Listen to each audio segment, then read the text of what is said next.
Jamal Aman jedhama. Kilaba Keenaa Kushuu magaalaa Qasaa Aanaa Mul'issaati. Kanaafuu waajjira dargaggoon ispoortii magaalaa Asallaa kaameraan jira.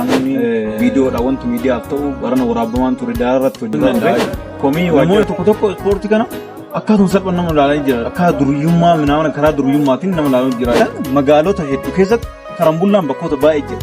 Garuu uummanni ispoortii muraasatu jira.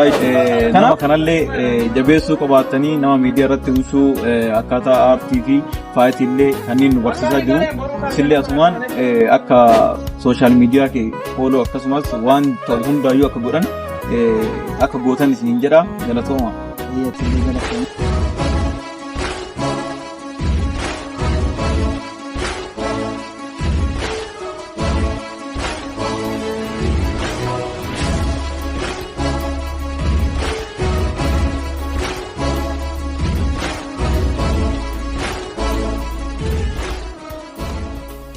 Ayyee kabajamtootaa fi daawwattoota keenya har'a keessummaa tokkoon qabannaa. Keessummaan kunillee eenyuun akka ta'e isumarraa bartanii jechuudha.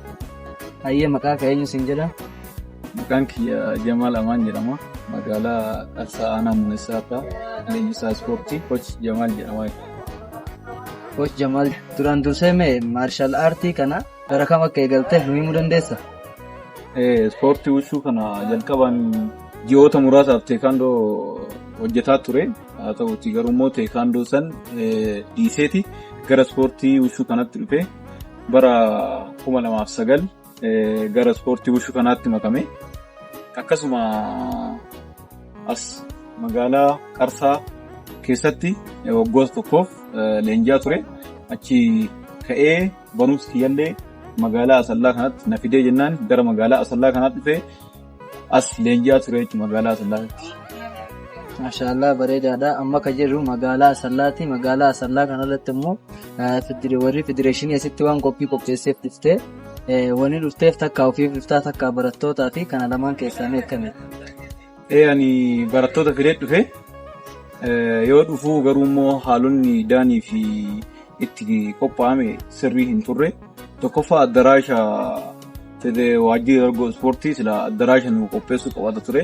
Haa ta'uutii bara kana kaameraan akkuma argaa jirtan kana kaameraan minaaminni viidiyoodha wanti miidiyaaf ta'u barana waraabamaan ture daararratti hojjetaa ture.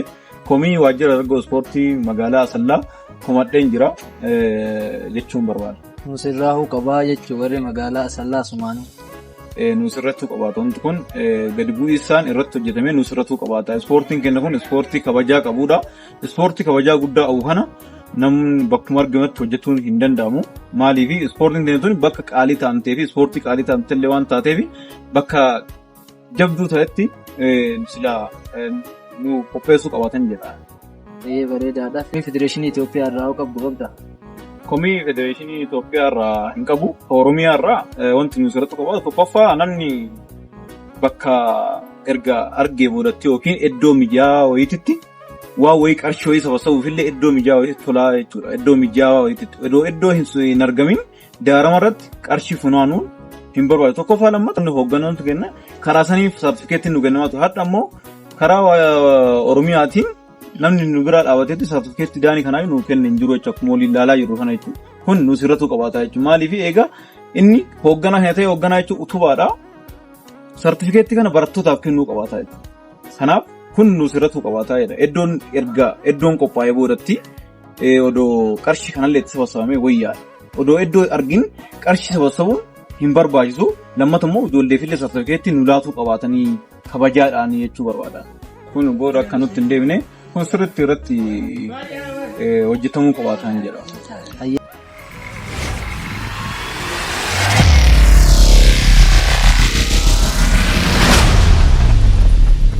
Banattee leenjisaa taatee aannan fattee jirti. Ani erga leenjisaa ta'ee waggoota muraasa waggoota 4 waggoota 4 kana keessatti barattoota naamusa qabeessaa fi amala qabeessa ta'an baasee jira. Leenjistoota warroota daanii qabanii fi daanii tokkoffaa faristii qabanii fi lammaffaa qaban namoota hanga 30 hin taane jechuudha. Laffaatii guddaa jirtaa rabbi isaa gargaarutti jabaaddu siin jira. Taatee yeroo barsiiftu taatee keessatti kana lamaan keessatti mudannoon si mudattee jirti. Mudannoon hedduudha. Mudannoon waan naleenyi isin keessatti mudannoon barsiisaa kiyyaallee yeroo tokko leenjisaan kiyya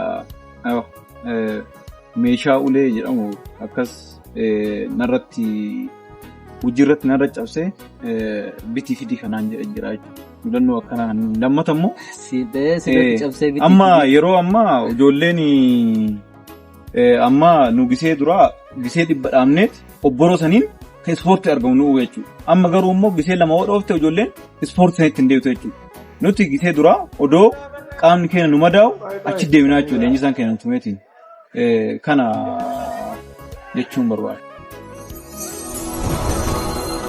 Ayyee bareedaadha qophiin irra ture. Mee dhaamsi leenjistootaaf waa'ee daanii kan irratti ati dhaamtu maaltu jira?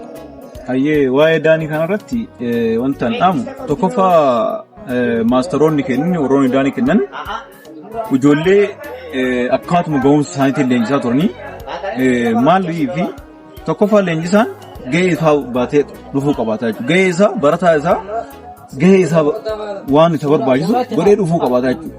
Maaliif barataa kana hoggaa hojjetee yookiin daanii kana fudhachuuf dhufa waan ta'eef barataa kana irratti hojjechuu qabaata jechuudha. Sirriitti leenjisee dhufuu qabaata jechuudha. Silaa wanti kun leenjistoon illee ufaa laalu. Barataan keenya akkam jira daanii yoo fudhatu barataa keenya akkamiin leenjisaa? Nuti guyyaa 2-3 ol leenjiftee fiddee asitti immoo maastoroonni kenniin rakkatu jiran jechuudha. Moolii argaa jiru kana. Kanaaf gahee keessan ba'a jechuun ni barbaada. Leenjistootaaf gahee keessan ba'a jechuudha. Kanaafuu barattoota irratti xiyyeeffannoon kennamuu qaba. Kennamuu qaba. Xiyyeeffannoon barattoota irratti kennamuu qabaata jechuudha. Ayyee bareedaadha. Carraa tokkocha kasii kennu asirraan nama jaalattu nama tokko yookaan nama lamaaf bakka kana akka geettuuf si deeggaraa turan galatoomaa sirnaan jechuun ni dandeessa. Amsa waliigalallee hawaasa kadhaamtu asumaan dabarfattaa kana lamaan hin ani galatooma kan jedhuun leenjisaa kiyya instructor Abdul Qadir Hussein galatoomii ulfaadhu jechuun ni barbaada. Akkasumaan leenjistoota baay'een leenjisee hundaanuu yerootti na leenjiftan isinuu hin beektanii galatooma ulfaadhaa jechuun ni barbaada. Ayyee hawaasaaf wanni dhaamtoo jira. Hawaasa keenyaa fi ispoortii kanarratti jabeessaa ijoollee teessan mooraalii isaanii hin tuqinaa mooraalii ijoollee teessanii eegaa jabeessaa ispoortiin waa hundaayyuu waliin qabatu barumsa waliin qabatu kanaaf waa hundaayyuu hin danda'ama. Barumsa irratti wanti fidu hin qabu. Amma ispoortiin kun gaafa namni leenji'u dhiibbaa wanti fidu hin jiru. Tokkoffaa barumsa barataatiin ispoortii hojjechuu hin danda'a jechuudha. Namoonni tokko ispoortii kana akkasuma salphaan nama ilaalaa jira. Akka duruyyummaa minaaman karaa duruyyummaatiin nama ilaalaa jira jechuudha. Garuu immoo ispoortiin biizinas biyya biraatitti biyya alaa fakkeenya wanti namni kuwaasee kanneen ilaalamee galii galchaadhu waan kabajaa ispoortii kanaaf qaban jechuudha. Biyyi keenya kun illee odoo akkasitti walii gallee hawaasni keenya odoo walii galee waasan gara biizinasaa jijjiiruu hin dandeenya. Ispoortii kana gara biizinasaa jijjiiruu hin dandeenya jechuudha. Inni biraa yoo argitanii jirtan magaalota hedduu keessatti karambullaan bakkoota baay'ee jira. Garuu immoo manni ispoortii muraasatu jira jechuudha. Kanaaf manni caatiillee akkasuma manni shiishaa minaan baay'ee jira jechuudha. Manni ispoortii akkasii jira. Garuu manni ispoortii kanaayyuu yeroo bakka tokkotti amma yeroo kana keessatti haala yeroodhaan wal qabsiisanii warroota leenjisoota kennallee hidhaaranii jiran jechuudha. Kanaaf hawaasni immoo nu cinaa dhaabachuu qaba. Tapha kanatti hawaasni ispoortii silaa muuxannoo ispoortii kana fudhatee hawaasni nu cinaa dhaabachuu qabaata jechuudha. Maaliif haala yeroo kanaa wal qabatee bakka gargaritti haalli rakkisaa hin jira jechuudha. Bakka iddoo gargaraatti lolli gargaraa hin jira. Kanaaf ispoortii kanneen immoo karaa kanaan namoonni karaan taanee hubatu jechuudha. Namoonni karaan taanee hubatu ispoortiin jaalala nageenya akkasuma ispoortiin biyyaaf galiidhaallee waa hedduufillee bu'a qabeessa jechuun barbaada. Ayyee galatoomii isheen galatoomii. Ayyee galatooma ulfaadhaa nuuf feeruu keessaniif galatooma ulfaadhaadha. Ani leenjisaa Jamaal Amaan akkuma dura siin jedhe kilaba Keenaa Fushuu magaalaa Qarsaa Aanaa Mul'isaati. Kanaaf isinillee galatooma nuuf feeruu keessaniifillee nama kanallee jabeessuu qabaatanii nama miidiyaa irratti ibsuu akkaataa aartii fi faayitiillee kanneen nu barsiisaa jiru. Isinillee asumaan akka sooshaal miidiyaa kee fooloo akkasumas waan ta'u hundaayyuu akka godhan akka gootan isin jedha galatooma. Ayyee isinillee galatoomii nagaa. Galatooma.